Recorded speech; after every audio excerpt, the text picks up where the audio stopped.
अब जैसे प्रशांत किशोर ने आरोप लगाया दिलीप जायसवाल पर कि हाँ साहब सो हत्या में इन्वॉल्व थे।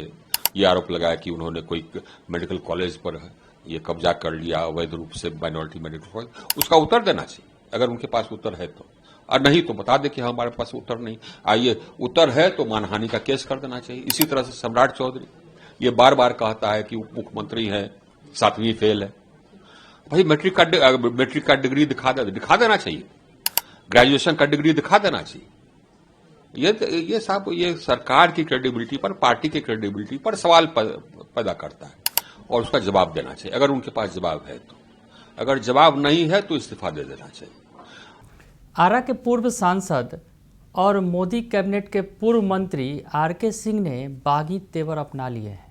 सबका नाम ले रहे हैं, चाहे बिहार बीजेपी के अध्यक्ष दिलीप जायसवाल हों या फिर बिहार के डिप्टी सीएम सम्राट चौधरी।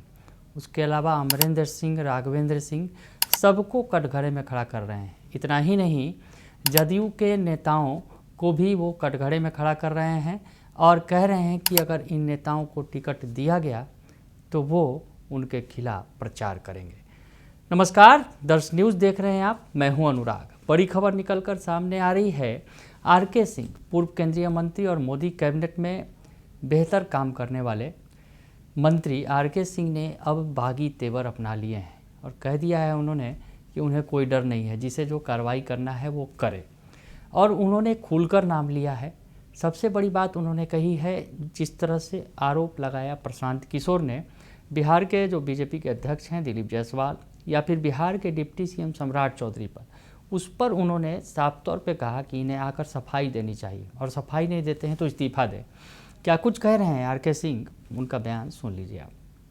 और उसका जवाब देना चाहिए अगर उनके पास जवाब है तो। अगर जवाब नहीं है तो इस्तीफा दे देना चाहिए। अब जैसे प्रशांत किशोर ने आरोप लगाया दिलीप जायसवाल पर कि हाँ साहब सो हत्या में इन्वॉल्व थे। ये आरोप लगाया कि उन्होंने कोई मेडिकल कॉलेज पर ये कब्जा कर लिया अवैध रूप से, माइनॉरिटी मेडिकल कॉलेज। उसका उत्तर देना चाहिए अगर उनके पास उत्तर है तो, और नहीं तो बता दे कि हाँ हमारे पास उत्तर नहीं। आइए उत्तर है तो मानहानि का केस कर देना चाहिए। इसी तरह से सम्राट चौधरी ये बार बार कहता है कि उप मुख्यमंत्री है, 7वीं फेल है। भाई मैट्रिक का डिग्री दिखा देना चाहिए, ग्रेजुएशन का डिग्री दिखा देना चाहिए। ये साहब ये सरकार की क्रेडिबिलिटी पर, पार्टी की क्रेडिबिलिटी पर सवाल पैदा करता है, सामने आना चाहिए। तो जैसे कि मैं उनसे वाकिफ, मैं उससे सहमत हूं, जो जेडी के जो प्रवक्ता थे, मैं उनसे बिल्कुल सहमत हूं कि सामने आके कहना चाहिए। जैसे अशोक चौधरी के बारे में उन्होंने कहा कि 200 करोड़ कहां से है, वैसे ही तो आप चाहते हैं कि जिन जिन पे आरोप लग रहे हैं उन सबको आकर के अपना बात क्लियर करना चाहिए। और अगर आरोप सही है तो आप छोड़कर चले जाइए। आप पार्टी के छवि को काहे धूमिल कर रहे हैं? और इन जिन पे आरोप लगे हैं, आपको लग रहा है कि इन सब की वजह से आने वाले चुनाव में हो सकता है? बिल्कुल साहब। अब इसके कारण क्या हो रहा है कि ये पार्टी का जो ग्राफ है वो नीचे गिर रहा है ना, देख रहा है कि कैसे कैसे लोग हैं। इसीलिए ये आवश्यक है कि सामने आवे। तो सुना आपने कि आर.के. सिंह कह रहे हैं कि या तो सफाई दें, नहीं तो इस्तीफा दें। और उनका कहना है कि इस मामले में वो जदयू से सहमत हैं। जदयू के प्रवक्ता ने जो कहा अशोक चौधरी के मामले में कि आकर वो सफाई दें, तो इन्हें भी सफाई देनी चाहिए। नहीं अगर सफाई दे सकते हैं तो इस्तीफा दें। बिल्कुल कड़े तेवर दिखा रहे हैं आर.के. सिंह। आर.के. सिंह इसके आगे बता रहे हैं कि किस तरह से उन्हें चुनाव हरवाया गया और इस चुनाव हरवाने में जो लोग शामिल थे वो उन्हें छोड़ेंगे नहीं। उनको अगर टिकट देने की तैयारी हो रही है तो उन्होंने पार्टी को भी चेता दिया और साथ ही साथ सहयोगी जदयू को भी चेता दिया कि इनके खिलाफ वो उतरेंगे मैदान में और प्रचार करेंगे। तो ऐसे उन्होंने पूरा नाम भी लिया, कौन कौन लोग हैं शामिल जिन्होंने उनके खिलाफ साजिश की और उनको अगर टिकट दिया गया तो वो क्या करेंगे, ये बता रहे हैं। सुनिए आप। बहुत अच्छा काम किया, सब कुछ किए, इसके बावजूद आप हार गए। उसके पीछे कहा जा रहा है कि कुछ लोग जो हैं षड्यंत्र किया। बात सही है। कौन कौन ऐसे लोग थे जो आपके खिलाफ षड्यंत्र किए? ये नाम हमने जाकर के इनको अपने पार्टी के अध्यक्ष और जदयू के अध्यक्ष को बता दिया और हमने यह भी कह दिया कि भैया देखिए, इनको अगर टिकट दीजिएगा तो मैं उनके खिलाफ घूम जाऊंगा। अब ये एक आदमी का, ये 2 आदमी का नाम चल रहा है जदयू से। एक ये भगवान सिंह कुशवाहा है। अब उसने एक जगह 8-9 हत्या किया था, एक जगह और कुछ और जगह हत्या किया था। वैसा आदमी है। वो पहले आरजेडी से हमारे खिलाफ चुनाव लड़ा था, वो आजकल जदयू में।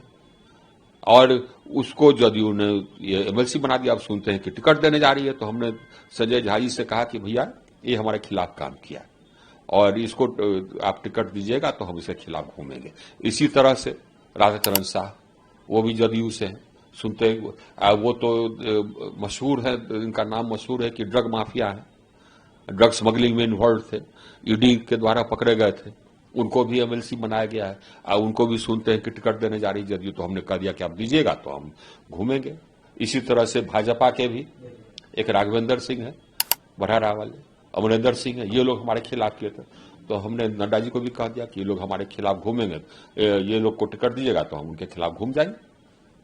साफ कहा ये जा रहा है कि आप लोकसभा हमारे हम तो ये एक्सपेक्ट करते थे कि जो आदमी इस तरह का भीतर घात किया, आप ये पार्टी से एक्सपेक्ट करेंगे ना कि उसकी जांच कराएगा और उस पर कार्रवाई करेगा।